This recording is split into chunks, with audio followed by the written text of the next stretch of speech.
Well, Gary, you were pretty content from a defensive point of view last weekend, but this week has it been a case of focusing on the attack and getting that right? I think it was, like you say, it was a battling point last week on reflection. Going away from home and keeping a clean sheet, you'll take that whoever you play and wherever you play away.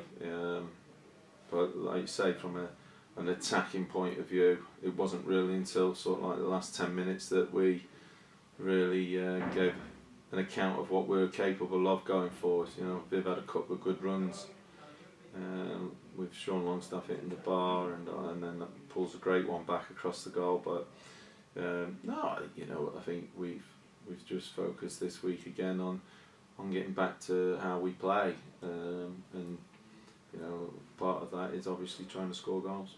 Doncaster this weekend, obviously Friday. When you go back to the start of the season, did that tell you a lot about this group that you've assembled in terms of the goals that they scored, but also the fact that they came back from behind 3 times? I can't believe that game's this season still.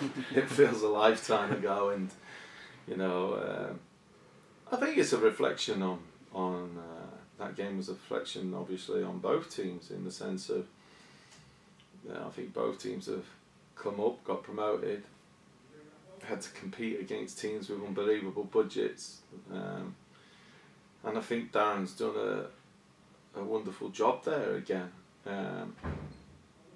Looking ahead, the both clubs have to understand that, you know, to get to that top end of the league, there has to be, you know, significant investment made.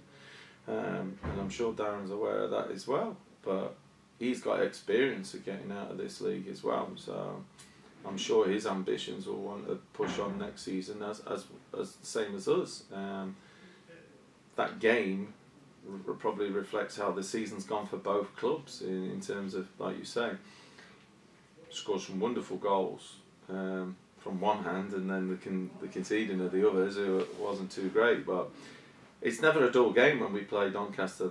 You know, I think we beat them here 4-2. It's the big early part of the season. We then went to Doncaster and beat them 1-0. There was the penalty gate saga, and then there was the wonderful game at their place 3-3. So I'm probably putting the kiss of death on the Friday's game, but you know, it'll certainly be an entertaining game, because the two teams that try and play the right way, and they've got good footballers in the team. In terms of this Easter period, how do you look at it? Because games in quick succession, you tend to know how the season's going to pan out a little bit better, don't you, coming out of it? Look, there's 8 games to go. There's a hell of a lot of points to play for, and we've got to try and get as many of them as we possibly can, and that's the same message to the players. We can't look ahead to Monday until we've dealt with Friday, and that's as simple as it gets for us. And you know, that'll be the focus, is Doncaster, and then once that game's finished, then we'll obviously quickly change to the local derby, which is Oldham away.